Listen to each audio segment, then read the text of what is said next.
ಇಷ್ಟು ಕೇಳಿದಾಗ ನಮ್ಮ ಮನಸ್ಸು ನಮ್ಮನ್ನು ದಾರಿ ತಪ್ಪಿಸುವ ಕೆಲಸ ಮಾಡುತ್ತದೆ. ಯಾಕೆ ಹೇಳಿದರೆ, ಇಂತಹ ಆಧ್ಯಾತ್ಮಿಕ ವಿಷಯಗಳು, ಸತ್ಯದ ವಿಷಯಗಳ ಬಗ್ಗೆ ಅದಕ್ಕೆ ಲೈಕ್ ಇಲ್ಲ. ಆದ್ದರಿಂದ ಮೊದಲು ಅದನ್ನು ರಿಜೆಕ್ಟ್ ಮಾಡಲು ಟ್ರೈ ಮಾಡ್ತದೆ. ಹೇಳ್ತದೆ, ನನಗೆ ಏನು ತೊಂದರೆ ಇಲ್ಲ, ನನಗೆ ದುಃಖ ಇಲ್ಲ, ಕಷ್ಟ ಇಲ್ಲ, ಜೀವನದಲ್ಲಿ ನಾನು ಸುಖದಲ್ಲಿ ಇದ್ದೇನೆ, ನಿಮಗೆ ನಾನು ಕಷ್ಟದಲ್ಲಿ ಇದ್ದೇನೆ ಅಂತ ಹೇಳಿದ್ಯಾರು ಅಂತ ಈ ವಿಚಾರಗಳು ಒಳಗೆ ಬರದಂತೆ ತಡೆಯುವ ಪ್ರಯತ್ನ ಮಾಡುತ್ತದೆ. ಇಲ್ಲಿ ಸತ್ಯ ಏನು ಅಂತ ಹೇಳಿದರೆ, ಪ್ರವಚನ ಕೇಳುವುದನ್ನು ಅವಾಯ್ಡ್ ಮಾಡಲಿಕ್ಕೆ ಇದ್ದ ಕಷ್ಟಗಳನ್ನು ಮುಚ್ಚಿ ನಾನು ಸುಖದಲ್ಲಿ ಇದ್ದೇನೆ ಅಂತ ಮನಸ್ಸು ಮೆಸೇಜ್ ಕಳಿಸ್ತದೆ. ಒಂದು ಕ್ಷಣ ಯೋಚನೆ ಮಾಡಿದರೆ ನಮಗೆ ನಮ್ಮ ಮನಸ್ಸಿನಲ್ಲಿ ಇರುವಂತಹ ಪ್ರೆಷರ್ಗಳು ಓಪನ್ ಆಗ್ತದೆ. ಸ್ಟಾಕ್ ಮಾರ್ಕೆಟ್ ಮೇಲೆ ಕೆಳಗೆ ಹೋದರೆ ನಮಗೆ ಪ್ರೆಷರ್, ಗೋಲ್ಡ್ ಪ್ರೈಸ್ ಮೂವ್ಮೆಂಟ್ ಆದ ಕೂಡಲೇ ನಮ್ಮ ಮನಸ್ಸು ಪ್ರೆಷರ್ಗೆ ಒಳಗಾಗುತ್ತದೆ. ಮನೆಯಲ್ಲಿ ವೆಡ್ಡಿಂಗ್ ಆ್ಯನಿವರ್ಸರಿಗೆ ವಿಶ್ ಮಾಡಲಿಲ್ಲ ಹೇಳಿ ಮನಸ್ಸಿಗೆ ಪ್ರೆಷರ್. ಆಫೀಸಲ್ಲಿ ಅಥವಾ ಬಿಸ್ನೆಸ್ನಲ್ಲಿ ಬಾಸ್ ಅಥವಾ ಕಸ್ಟಮರ್ಸ್ ಏನಾದರೂ ಹೇಳಿದ್ರು, ಕಂಪ್ಲೇಂಟ್ ಬಂತು ಅಂತ ಹೇಳಿದರೆ ನಮ್ಮ ಮನಸ್ಸಿಗೆ ಪ್ರೆಷರ್. ಏನು ಇಲ್ಲ ಅಂತ ಹೇಳಿದರೆ, ನಾವು ಡ್ರೈವ್ ಮಾಡ್ತಾ ಇರುವಾಗ ಹಿಂದಿನವ 2 ಸಲ ಹಾರ್ನ್ ಹಾಕಿದರೆ ನಮಗೆ ಟೆನ್ಷನ್. ಹೀಗೆ ನಮ್ಮ ಮನಸ್ಸು ನಿರಂತರವಾಗಿ ಪ್ರೆಷರ್ಗಳಿಗೆ ಒಳಗಾಗುತ್ತಾ ಇರ್ತದೆ. ಇನ್ನು ದೊಡ್ಡ ಆಘಾತಗಳು ಬಂದಾಗ ಅದನ್ನು ರಿಸೀವ್ ಮಾಡಲಿಕ್ಕೆ ಬಹಳ ಕಷ್ಟವಾಗುತ್ತದೆ.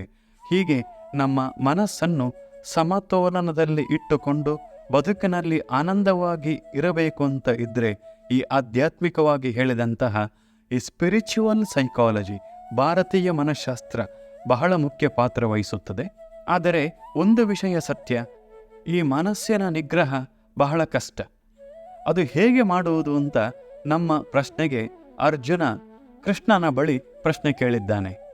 ಅಂಗೈಯಿಂದ ಗಾಳಿ ಹಿಡಿಯುವುದು ಹೇಗೆ ಕಷ್ಟವೋ ಅದೇ ರೀತಿ ಮನಸ್ಸನ್ನು ನಿಯಂತ್ರಣ ಮಾಡುವುದು. ನೋಡಿ, ಅವನು ಕೊಟ್ಟ ಎಕ್ಸಾಂಪಲ್ ನೋಡಿ, ಅಂಗೈಯಲ್ಲಿ ಗಾಳಿಯನ್ನು ಹಿಡಿಲಿಕ್ಕೆ ಆಗಲ್ಲ, ಅದೇ ರೀತಿ ಮನಸ್ಸಿನ ಕಂಟ್ರೋಲ್ ಮಾಡುವುದು ಬಹಳ ಕಷ್ಟ. ಅದಕ್ಕೆ ಕೃಷ್ಣನ ಉತ್ತರ ಬಹಳ ರೋಚಕ. ಆ ಶ್ಲೋಕಗಳನ್ನು ಕೇಳೋಣ. ಚಂಚಲಂ ಹಿ ಮನಃ ಕೃಷ್ಣ ಪ್ರಮಾಥಿ ಬಲವೃದೃಢಂ ತಸ್ಯಾಹಂ ನಿಗ್ರಹಂ ಮನ್ಯೇ ವಾಯೋರಿವ ಸುದುಷ್ಕರಂ.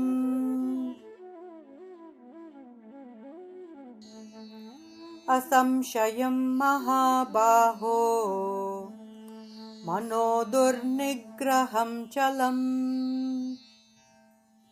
ಅಭ್ಯಾಸೇನ ತು ಕೌಂತೇಯ ವೈರಾಗ್ಯೇಣ ಚ ಗೃಹ್ಯತೆ. ಅರ್ಜುನನಿಗೆ ಕೃಷ್ಣ, ನೋಡು ಅರ್ಜುನ, ನಾನು ಭಗವಂತ, ನಾನು ಹೇಳ್ತಾ ಇದ್ದೇನೆ ಇಂದ್ರಿಯ ನಿಗ್ರಹ ಮಾಡು, ಅದರಿಂದ ಮಾಡಬೇಕು ಅಂತ ಹೇಳಲಿಲ್ಲ. ನಾವಾದರೆ ನಮ್ಮ ಮಕ್ಕಳಿಗೆ ಅದೇ ರೀತಿ ಅಪ್ರೋಚ್ ಮಾಡ್ತೇವೆ. ಕ್ಲಾಸಲ್ಲಿ ಉಳಿದವರು ಓದಿ ಒಳ್ಳೆ ಮಾರ್ಕ್ ತೆಗೀತಾ ಇಲ್ವೋ, ನಿಂಗೆ ತೆಗಿಲಿಕ್ಕೆ ಏನು ಅಂತ ನಾವು ಆ ರೀತಿ ನಮ್ಮ ಅಪ್ರೋಚ್.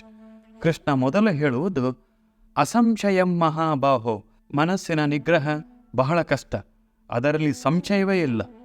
ಆದರೆ ಅಭ್ಯಾಸೇನ ಕೌಂತೆಯ, ನಿಗ್ರಹ ಮಾಡಲಿಕ್ಕೆ ಮಾರ್ಗ ಹೇಳ್ತಾನೆ ಕೃಷ್ಣ. ಅಭ್ಯಾಸೇನ, ನಿರಂತರವಾಗಿ ಅಭ್ಯಾಸ, ಪ್ರಯತ್ನ ಮಾಡು. ಪ್ರಯತ್ನ ಮಾಡಿದರೆ ನಿಗ್ರಹ ಮಾಡಲಿಕ್ಕೆ ಆಗ್ತದೆ. ಮನಸ್ಸಿನ ನಿಗ್ರಹಕ್ಕೆ ಪ್ರಯತ್ನವನ್ನೇ ಮಾಡದೆ ಅದು ಕಷ್ಟ ಹೇಳಿದರೆ ಅದರಲ್ಲಿ ಏನು ಅರ್ಥ? ಈಗ ನಾವು ನಮಗೆ ಈ ಪ್ರಶ್ನೆಯನ್ನು ಹಾಕಬೇಕು.